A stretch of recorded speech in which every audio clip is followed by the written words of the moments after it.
All right, today we're going to tackle a really radical idea about technology. What if every single great invention, the steam engine, the assembly line, what if it wasn't actually designed to make our lives easier? We're going to dig into a foundational text that asks that very question. So the text we're diving into kicks off with this pretty stunning claim from John Stuart Mill.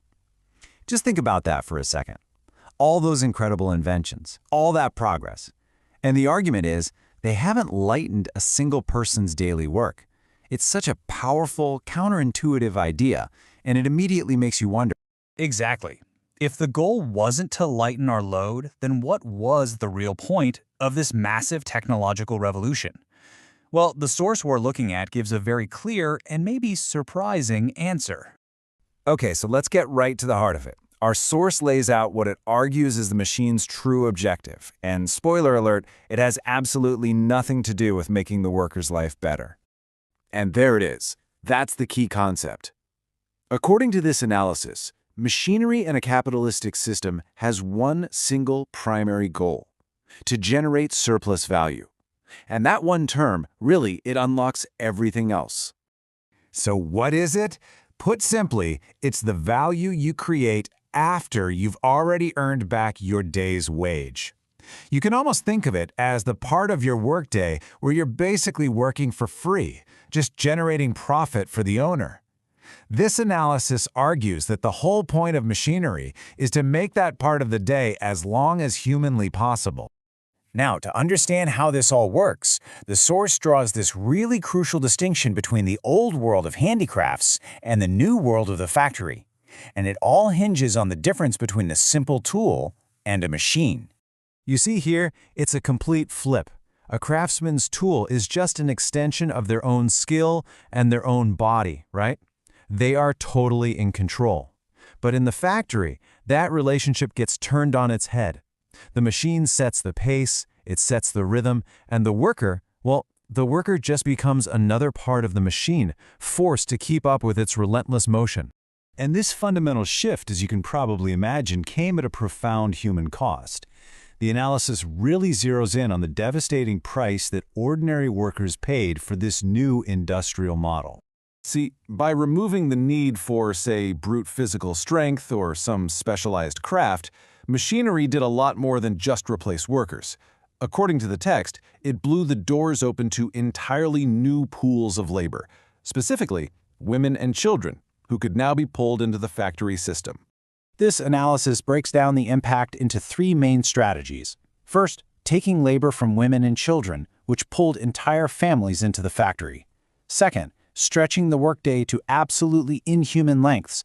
And third, intensifying the labor, squeezing more and more work out of every single hour.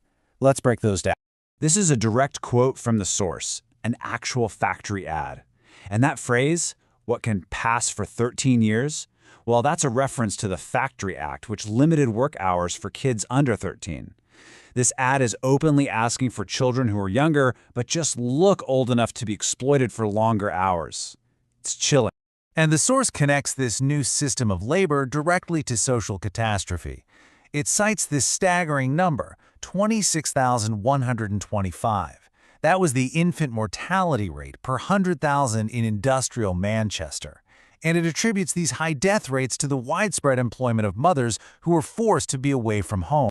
So why the crushingly long hours? The argument is actually pretty simple. A machine is a massive investment.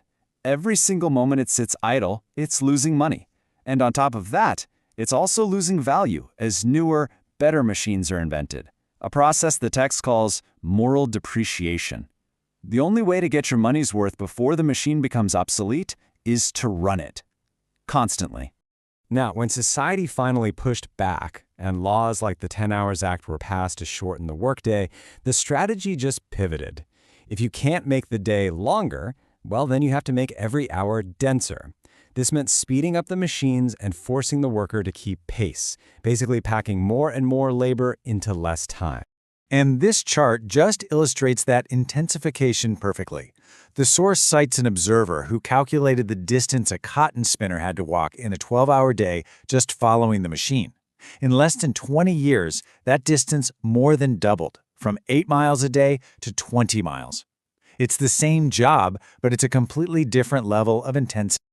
All of this builds up to the Source's vision of the factory itself, not just as a building full of machines, but as a single, massive, almost living thing.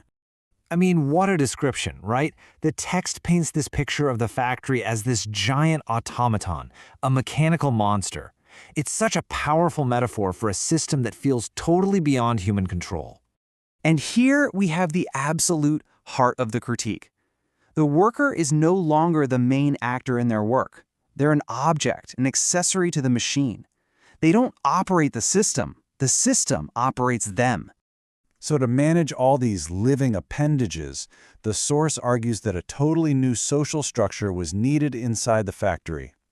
This barrack discipline involved managers acting like army sergeants, a whole factory code of fines and penalties, and the complete submission of the worker to the nonstop rhythm of the automaton. To wrap up its analysis, the Source does something really interesting. It reaches back 2,000 years to contrast the industrial reality it's just described with one of humanity's oldest dreams about technology.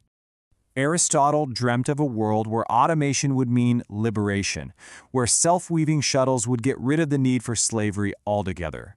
It's this beautiful, hopeful vision of what technology could achieve for humanity. And that's the final, really provocative thought. The Industrial Revolution, in a way, achieved Aristotle's dream. The shuttles were weaving by themselves. But as this text lays out in painstaking detail, the result wasn't the universal freedom that Aristotle imagined. And so the question just hangs there. In this new automated world, who or what was truly set free?